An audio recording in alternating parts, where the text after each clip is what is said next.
काजल और रोहित दोनों एक दूसरे को कॉलेज के दिनों से जानते थे और एक दूसरे को बहुत प्यार करते थे। शादी से पहले काजल और रोहित का रिश्ता सपने जैसा था। हर हफ्ते एक नया रेस्टोरेंट ट्राई करना, फिल्म देखना और रात को घंटों फोन पर बातें करना उनकी जिंदगी का हिस्सा था। काजल को रोहित का हर अंदाज अच्छा लगता, चाहे वो उसकी सुबह की चाय पर बातें करना हो या शाम को उसे फोन पर गुड नाइट कहना। दोनों ने एक साथ हजारों सपने देखे थे जिन्हें अब पूरा होने का इंतजार था। शादी के बाद भी शुरू के कुछ महीने ऐसे ही हसीन थे। दोनों ने साथ में अपने सपनों का घर सजाया और हर बार एक दूसरे की पसंद का ख्याल रखा। पर धीरे धीरे जब रोहित ऑफिस के काम में बिजी होने लगा तो वो पहले की तरह काजल के साथ ज्यादा समय नहीं बिता पाता था। पहले जहां दोनों देर रात तक बातें करते थे, अब रोहित जल्दी सोने की कोशिश करने लगा। फिर एक दिन, माँ जी, मैं अपनी सहेली शीतल से मिलने जा रही हूँ। शादी के बाद मिलना हो रहा है, काफी समय से हम दोनों मिले ही नहीं। हाँ हाँ, जरूर जाओ बहू, और जाना भी चाहिए। रोहित तो रात को देर से ही ऑफिस से आएगा, थोड़ी देर घूम आओगी तो तुम्हारा भी मन बहल जाएगा। काजल अपनी सहेली से मिलने के लिए चली जाती है। वो दोनों एक रेस्टोरेंट में बैठ जाती हैं। बातों ही बातों में काजल शीतल को अपनी परेशानी बताती है। अब तू ही बता शीतल, मैं क्या करूं? रोहित तो शादी के बाद बिल्कुल बदल गए। वो पहले वाले रोहित रहे ही नहीं। शादी से पहले कुछ और थे, शादी के बाद तो कुछ और ही हो गए। उनका एक अलग ही रूप देखने को मिल रहा है। काजल, ये सब लड़के ऐसे ही होते हैं। शादी से पहले तो बहुत प्यार लुटाते हैं और शादी के बाद बदल जाते हैं। मेरे हस्बैंड का भी मेरे साथ कुछ ऐसा ही नेचर बन गया था। मुझे लगा कि उनको ऑफिस का वर्कलोड होगा, इस वजह से वो मेरे साथ ऐसा बिहेव कर रहे हैं। पर बाद में पता चला कि उनका किसी और के साथ अफेयर चल रहा है और अब तो मैं उन्हें तलाक देने के बारे में सोच रही हूँ। मैं तो बहुत जल्दी उन्हें तलाक देकर रहूंगी। मुझे ऐसे विश्वासघाती इंसान के साथ रहना ही नहीं है। मेरी बात मान, तू भी रोहित पर ध्यान मत दिया कर। नहीं नहीं शीतल, रोहित तो ऐसे नहीं है। वो काम में बिजी है, बस वो मुझे बहुत प्यार करते हैं।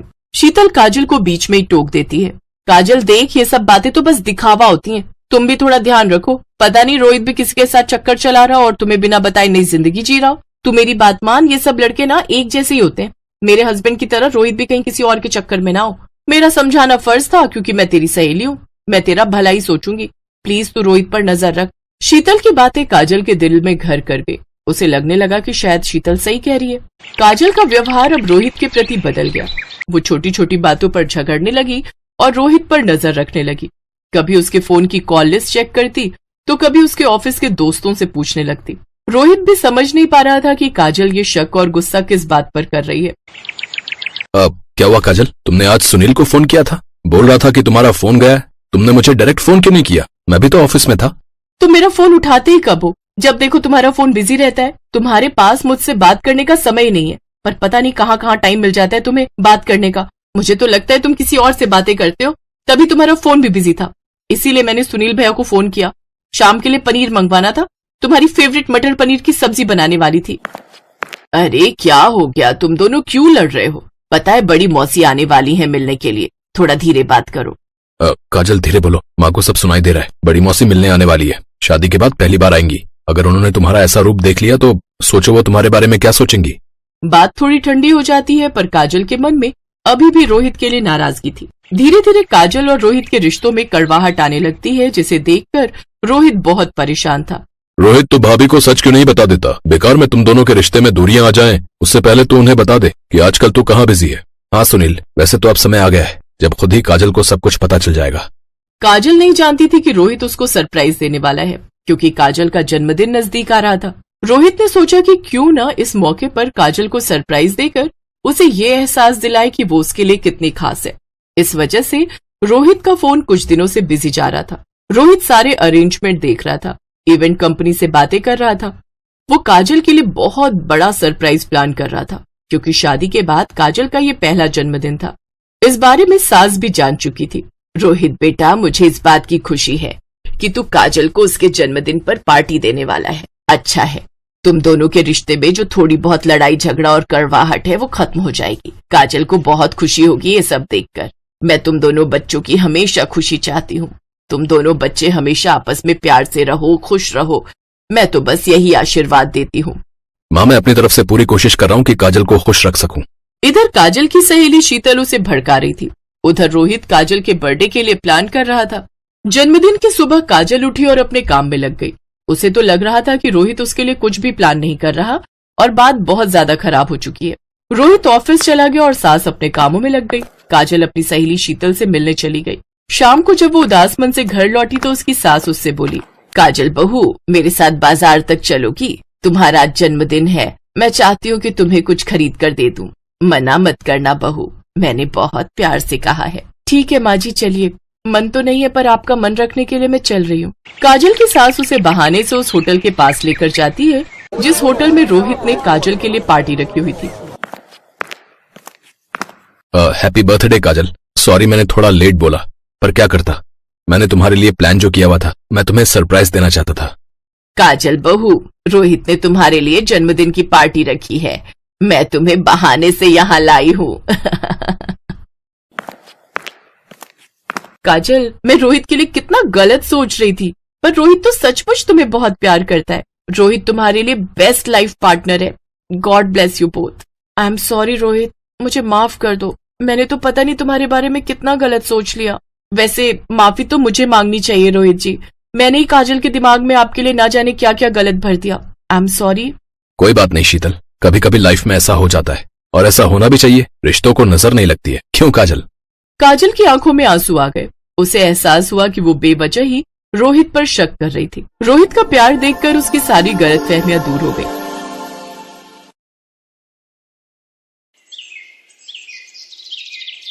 कविता, कविता, आजा। अरे काजल तुम? हाँ आजा, मैं कॉलेज ही जा रही हूँ, चल आजा साथ चलते हैं। काजल के बार बार कहने पर कविता उसकी कार में बैठ गई। उस महंगी कार को काजल का ड्राइवर चला रहा था और पीछे काजल और कविता बैठी थी। अरे वाह यार काजल, तेरी गाड़ी तो बहुत शानदार है। हाँ मेरे पापा की है, वो आज फैक्ट्री नहीं गए तो उन्होंने ड्राइवर भैया से कहा कि मुझे कॉलेज छोड़ाए। सही है यार, मैं तो इतनी महंगी कार में पहली बार बैठी हूँ। अरे अब तो बैठते ही रहेंगे, अब तुम मेरी दोस्त बनोगी।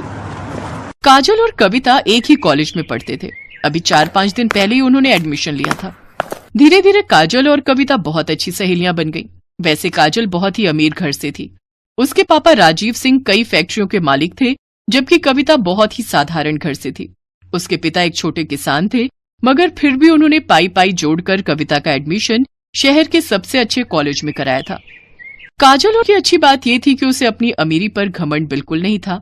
फिर एक दिन, कविता जरा सुनना। हाँ क्या हुआ, बता। देखना ये घड़ी कैसी लग रही है। अरे वाह, ये तो बहुत प्यारी है। ये मैंने तेरे लिए ली है, जरा पहनकर दिखा। नहीं यार, मैं कैसे इतनी महंगी घड़ी। चुप कर और चुपचाप पहन ले और ज्यादा मत सोच। जब तेरा मन करे तो मुझे भी दे देना कुछ। पर मेरे पास तुझे देने के लिए कुछ भी नहीं है। चल बहानेबाज, अभी मत दे पर कभी तो दे देना। अच्छा ठीक है। गुजरते वक्त के साथ दोनों की दोस्ती और गहरी होती गई। दोनों का ज्यादातर वक्त एक दूसरे के साथ ही बीतता था। और फिर एक दिन, कविता ये लड़का कौन है यार? इससे पहले तो कभी नहीं देखा इसे। कौन? वो हैंडसम? सच में बड़ा कूल दिखता है यार। उनका नाम आकाश है और वो हमारे सीनियर है पगली। तो क्या हुआ? ओए जरा कंट्रोल में। मैंने सुना है कि बड़ा ब्रह्मचारी टाइप लड़का है। कॉलेज की सारी लड़कियां उस पर फिदा हैं, पर वो किसी को घास नहीं डालता। अच्छा तो तू देख, अब इसकी तपस्या तो काजल नाम की ये अप्सरा ही भंग करेगी। हट बेशर्म कहीं की। आकाश पर काजल का दिल आ गया था। शुरू में उन दोनों में हाय हलो हुई और फिर धीरे धीरे उनमें प्यार भी हो गया। काजल को उसका प्यार मिला तो कविता बहुत खुश हुई। लेकिन फिर एक दिन, काजल, फाइनल रिजल्ट आते ही मैं यूएस चला जाऊंगा। यूएस? पर क्यों? वहां मेरी प्लेसमेंट हो गई है और जिस कंपनी ने मुझे हायर किया है वो चाहती है कि मैं पहले यूएस में उनके हेडक्वार्टर में 1 साल काम करूं और सीखूं, और फिर वो मुझे इंडिया वापस भेजेंगे। पर मैं 1 साल कैसे रहूंगी तुम्हारे बिना? कहते हैं सब्र का फल मीठा होता है पगली। अरे तू कब आई? जब तुम दोनों आशिकी फरमा रहे थे। सुन, जाने दे आकाश को, वो वहां नहीं जाएंगे तो जॉब कैसे लेंगे? क्यों, मैंने सही कहा ना? बिल्कुल सही। काजल बस 1 साल दे दे मुझे, फिर मैं तुम्हारे पापा से तुम्हारा हाथ मांगने आऊंगा। ठीक 1 महीने बाद आकाश काजल से विदा लेकर विदेश चला गया। काजल उसे याद करती और हसीन सपने बुनती, लेकिन होनी को तो कुछ और ही मंजूर था। अचानक काजल ने कॉलेज आना बंद कर दिया। उसका फोन भी बंद आ रहा था। कविता को उसकी चिंता होने लगी तो एक दिन वो काजल के घर ही पहुंच गई। वहां उसका सामना काजल के पिता राजीव सिंह से हुआ। कौन हो तुम और क्या चाहिए? जी मैं वो काजल की दोस्त हूँ। उसे कुछ नोट्स देने आई थी। नोट्स? उनकी कोई जरूरत नहीं है, अब हो गई काजल की पढ़ाई। पर अभी कैसे? अभी तो लास्ट सेमेस्टर बाकी है ना अंकल। कह दिया ना तो कह दिया, चली जाओ यहां से और दोबारा कभी मत आना। कविता को कुछ समझ नहीं आ रहा था। वो उदास होकर वहां से जाने लगी, लेकिन घर के बाहर निकलते ही उसकी तरफ एक कागज की बॉल गिरी। कविता ने उस कागज को खोलकर देखा तो लिखावट काजल की थी। मुझे बचा ली कविता, प्लीज। कविता को समझ आ गया था कि कुछ तो गड़बड़ जरूर है, लेकिन उस वक्त वो चुपचाप वहां से चली गई। फिर अगले दिन एक औरत घूंघट ओढ़े और हाथ में झाड़ू लिए काजल के घर में दाखिल हुई। किसी ने उसे अंदर आने से नहीं रोका। असल में घूंघट के अंदर कविता थी, जो काजल के घर में काम करने वाली बाई बनकर आई थी। घर में आते ही उसने काजल को ढूंढना शुरू कर दिया और जैसे तैसे वो काजल के कमरे तक पहुंची गई। लेकिन कमरे का नजारा देखकर कविता हैरान रह गई। काजल का मुंह और हाथ पैर बंधे हुए थे। काजल, ये सब क्या है? किसने किया ये? कविता तू आ गई, भगवान का शुक्र है। कविता, मेरे पापा ने मेरा सौदा कर दिया है। तू तो जानती है ना कि मैं और आकाश एक दूसरे से कितना प्यार करते, पर मेरे पापा अपने बिजनेस पार्टनर से मेरी शादी कराना चाहते हैं। वो 55 साल का बुढ़ा है। उसने अपनी पहली पत्नी को मार दिया था और वो मुझे भी मार देगा। हैं? पर तेरे पापा वो ऐसा कैसे कर सकते हैं तेरे साथ? उन्होंने उस बुढ़े से बहुत बड़ा लोन लिया था जिसे वो चुका नहीं पाए, और पैसों के बदले अब वो मुझे सौंपने वाले उस बुढ़े को। इतना कहकर काजल फूट फूट कर रोने लगी, लेकिन कविता तैयार थी अपनी सहेली को इस मुसीबत से निकालने के लिए। उसने तुरंत दिमाग दौड़ाया और अपनी साड़ी उतारकर काजल को पहना दी और खुद काजल के कपड़े पहनकर उसकी जगह बैठ गई। फिर कविता की जगह काजल आराम से घर से बाहर निकल गई। फिर कुछ देर के बाद, कौन है? अरे कमिश्नर साहब, आप यहाँ? क्या हुआ? क्या बात है? मुझे आपके घर की तलाशी लेनी है। पर तलाशी क्यों? क्योंकि मुझे खबर मिली है कि आपने यहाँ किसी लड़की को कैद करके रखा है। इतना कहकर पुलिस कमिश्नर के साथ आए पुलिस वालों ने घर की तलाशी शुरू कर दी और कुछ ही मिनटों में कविता उनके साथ खड़ी थी। उसके चेहरे पर चोट के कई निशान थे। असल में राजीव को जैसे ही कविता और काजल के प्लान का पता चला तो उसने कविता को ही अपने गुस्से का शिकार बनाया और उसके साथ मारपीट की। लेकिन अब वो अपना किया भुगतने वाला था। पुलिस ने फौरन राजीव को गिरफ्तार कर लिया। उधर आकाश को जैसे ही इन सब की खबर मिली तो वो भागा भागा यूएस से इंडिया आ गया और फिर कविता ने एक मंदिर में आकाश और काजल की शादी कराई। थैंक यू कविता, अगर तुम ना होती तो। अरे ऐसे कैसे नहीं होती मैं? मेरी सहेली को जब भी मेरी जरूरत होगी मैं हमेशा उसके साथ खड़ी रहूंगी।